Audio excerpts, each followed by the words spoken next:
Welcome to our Noteflight Big Reveal Makeover webinar.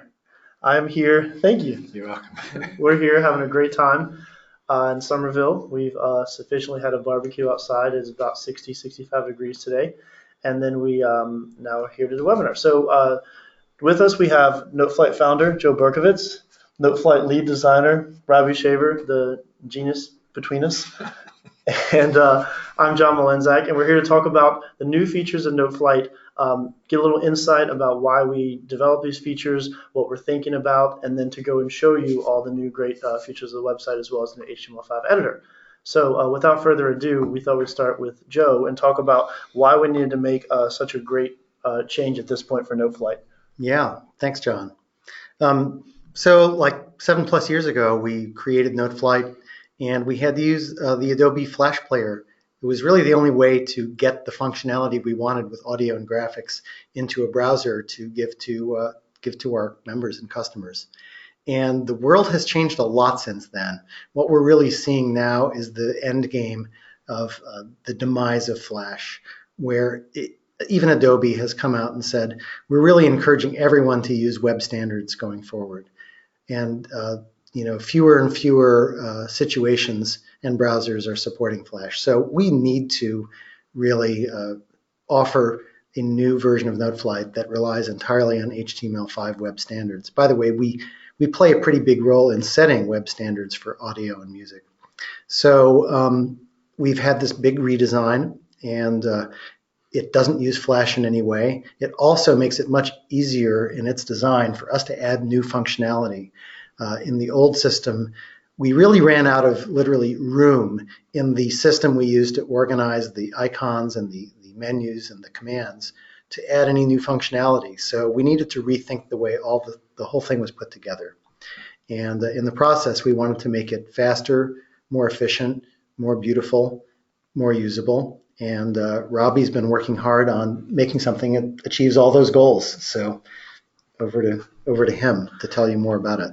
Yeah, absolutely. So Robbie, when taking in all the sort of user feedback we've received and thinking about the way the Flash editor worked, and of course we had an HTML5 editor, so we were sort of supporting two. Right. Taking all of that into account, how did you come up with the genius that is our makeover? Genius, yeah, we went to the mountain. No, we did. So let me just list. I'll start by just listing the goals we had for the redesign. In addition to incorporating the feedback that we'd gotten over the years from both of our editors. Some of the things we wanted to make sure we achieved was consistent navigation across the entire site. Currently, there's depending on if you're in the editor or in different parts of the sites, things behave differently.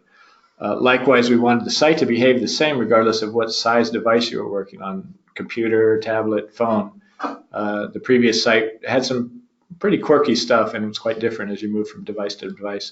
In the new design, everything's consistent. So regardless of the device, you know how everything works. It works the same. But I'd say that the most fundamental thing we kept in mind as we worked on the editor was we wanted to organize the user interface using basically musical knowledge and musical terms. We didn't want people to have to kind of navigate between palettes and menus and think about the user interface itself. We wanted a simple way of presenting all the things that we do, which at this point we're up to close to 200 different functions within the editor. We wanted to make sure we organized those in a way that was easy to navigate, easy to understand. So we really tried to come up with a system that let us do that organization using musical terms. Finally, let's see, we also wanted to make sure that while you were in the editor, you could customize it to fit what you're trying to do at the moment. Make that easy, make it easy to have easy access to the things you're using the most. And the last thing Joe mentioned, we'd run out of room. We wanted to make sure that whatever system we came up with, it was going to give us headroom to add new features, because we've got a lot of new features in mind that we want to roll out over the next years, right? So there's a lot more to do, and we wanted to make sure we didn't have to rejigger things as we move forward. So those were the goals. That's what we were trying to achieve, and we're pretty happy at the moment with what we've come up with.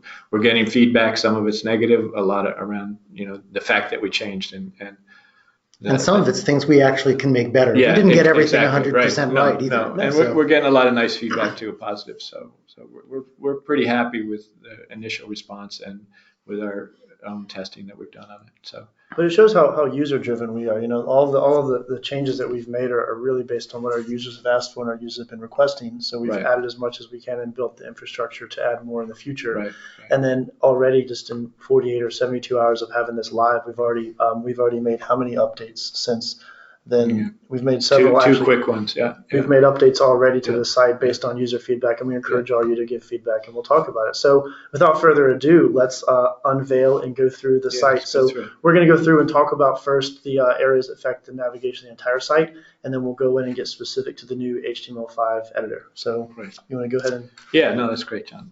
Yeah, so... Of course it's great. John's great. He's modest, too. Handsome. And handsome. So at the top level, we wanted to make sure that the most visible navigation was dead simple, right? So there it is. You can create, what can you do in Noteflight? New scores. You can go to your homepage. You can look at public scores that other people have published, and you can go to the forums. So single click away, new users coming to the site can quickly see what Noteflight is about. Experienced users can quickly move around the main areas that they might want to go to. But hiding behind the scenes now, if you mouse over the Noteflight logo and click on it, then what's revealed is what we call the site sidebar. These are all the different places that you can go on the site and sort of top level things you can do, including those same 4 things we just mentioned. But there's more deep dive things as well. So a nice new feature we've added is the recent scores list. So if you're working on several scores or looking at several scores and want to move quickly back and forth between them, you don't have to go anywhere except to the site sidebar. You click on the score and it opens up in the editor. So you can be in the editor and switch to another score or create a new score without having to go anywhere else.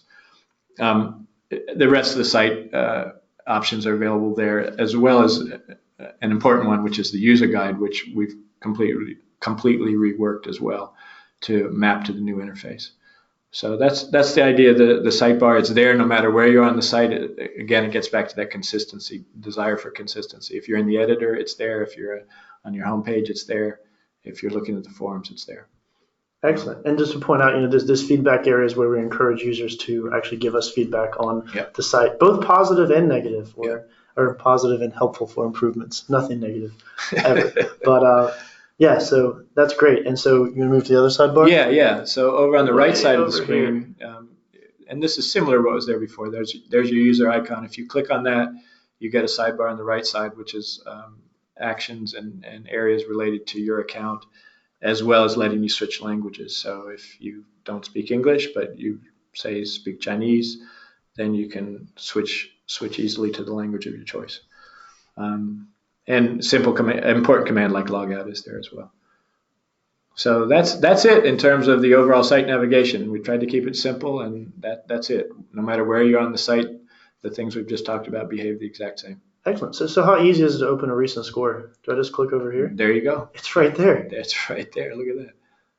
And so we're bringing up here the old Flash editor, which for most of our users, that's what you've been using. So nothing there has changed. It behaves exactly the same as it did last week.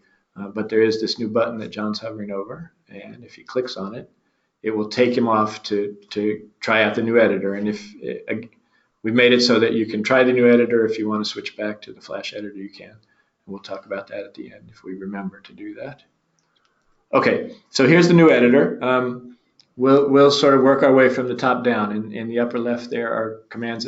And for Flash users, you haven't seen these things before. People have been using the HTML5 editor. They'll be familiar. We've got play, perform, and transcribe. We'll talk about those in more detail at the end. Over on the right side, there's an important new feature called instruments.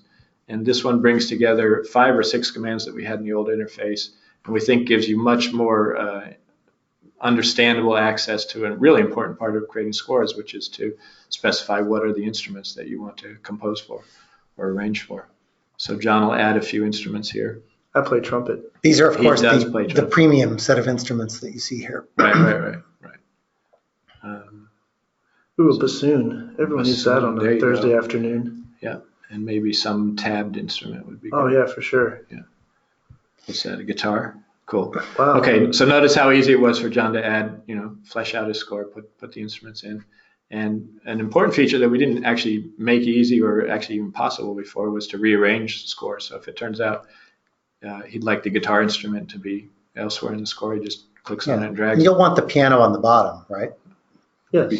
Because he plays trumpet. Because it's the accompaniment. The Yes, trumpet dominates over everything else right. in every possible way. By far the most important. So moving all this stuff around was either a pain or almost impossible before. It shouldn't have been, but I think we've made it really easy. Right. And we put things together here. So if you want to get rid of an instrument from the score, that's easy. If you want to edit it. And you can delete it easily and or choose whether to show it or not. Right, exactly. Yeah. So you have control over the visibility of the instruments. And finally, if it's a tabbed instrument, you can tune it. Which, again, this feature was available in the HTML5 editor, but not in the Flash editor, or not as easy to get at. So anyway, standard tunings here, and then I can even do my own custom tunings here. Yeah, that's very cool. It's fun. And somebody's asked for banjo recently, so we may be rolling out a banjo tuning. We have ukulele now as well. Yeah, ukulele we added. Yeah. Ukulele is something we've added, so that's also exciting. Yeah. Great. Okay, so that's instruments. Let's see what else. We have different views. Page and strip. Those were accessible via the menu in the old editor, but we've made them more prominent in this version because typically you're switching between these a lot. Yeah. One thing to note is John scrolls to the right here. We did a lot of work on performance. The HTML5 editor is as fast or faster than the Flash editor was, whereas that wasn't true 6 months ago. Let's see, we've got zoom, which we've always had, but now we have a little easier to access, and also have a zoom to fit feature, which lets you size the score to the width of the window. If you resize the window, it resizes the zoom. That's pretty handy. What's next? The keyboard, which we didn't have before in the Flash editor. This is an alternate way for entering notes, and clearly essential on a mobile device. And for teachers and students, it also shows you the keyboard position of a note that's selected. So it helps build a correspondence between the piano keyboard and the written notation. Written notation, yeah, it's great. So, John will play us a little song. Oh yeah, I can play that up 2 octaves. That's good. Okay. And then finally, we have Connect is the thing that opens up the panel for sharing and sharing your score and getting feedback from others. So that's there. So that's the top level stuff. But now we'll get to really the heart of how do we present all the multitude of features that the editor offers. So John brought up this little menu over there, and notice how almost all the terms there are musical terms.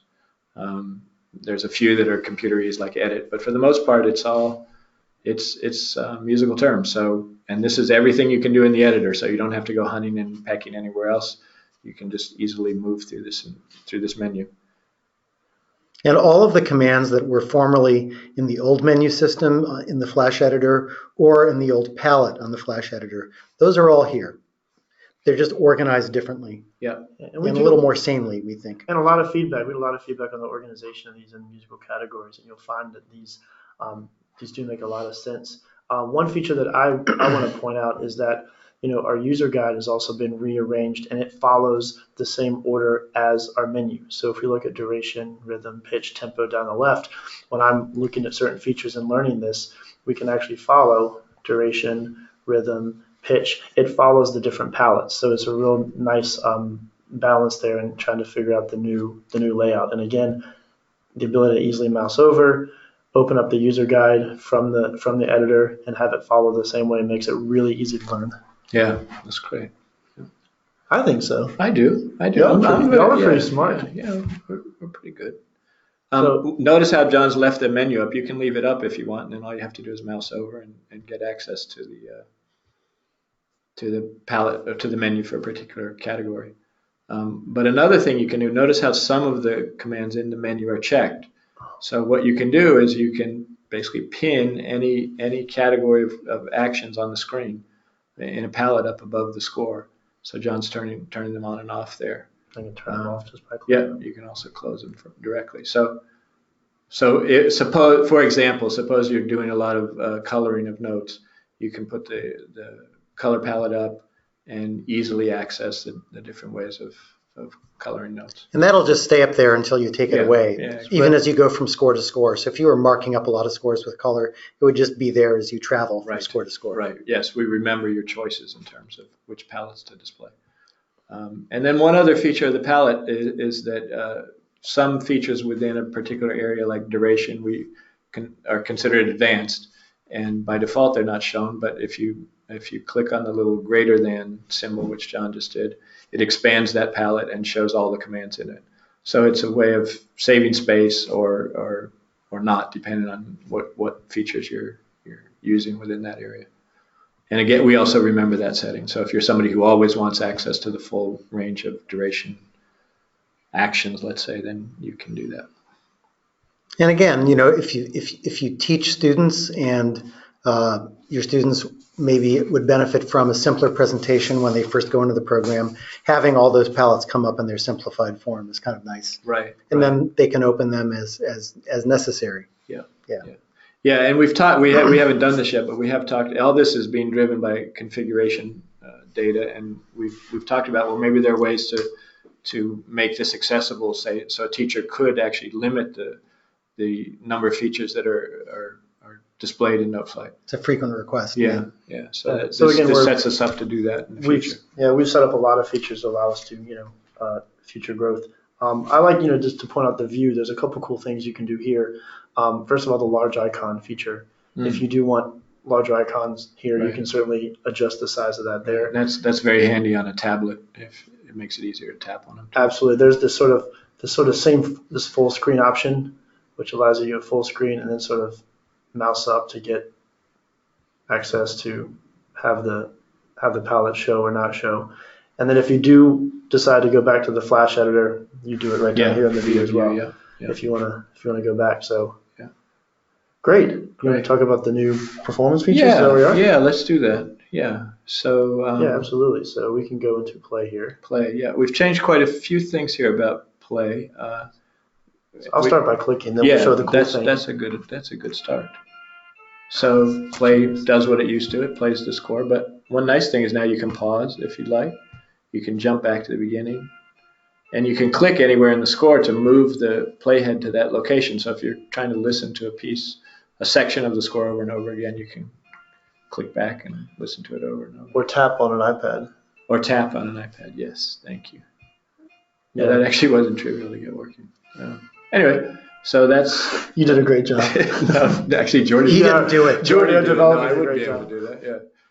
So also to note, there used things that are specific to how it plays back are also accessible here. So notice that the palette and the menu system changed now that you're playing the score. If John clicks on the mixer, he can bring up the mixing palette, which allows you to control which instruments are being played back and how loud they're played back. Yeah, trumpet solo. Absolutely. Yeah, there's also, by the way, some new features in this dialogue. So if you go to master, you'll see that there's now a reverb setting that was not available in Flash Player, and we expect we'll be adding more audio features to Noteflight now that we're working in HTML5. Great. Let's see. We do have speed control, which you had before in the Flash Player, but we didn't have that in the HTML5 editor. But now it's here as well, so you can control how fast it plays back without messing with the tempo of the score. So did we mention the spacebar shortcut yet? No, we didn't. Why? This might be a good time to bring it up. So let's say I'm in measure 3 and I'm just hanging out, and I want to hear measure 3. Oh man! Look at that! It starts to play. Can y'all hear the spacebar over there? I'm going to make sure I hit it. It's the sound of the spacebar. Bang on it. So spacebar works to start play and to pause play, so you can control. And escape takes you back to normal editing mode. Absolutely. Yeah. So now playback is really more of a mode than it used to be. Right. It used to just start playing back and the editor didn't change. Now you actually go into a mode where it's very easy to kind of set your playback point, but you temporarily leave the editing world for a moment.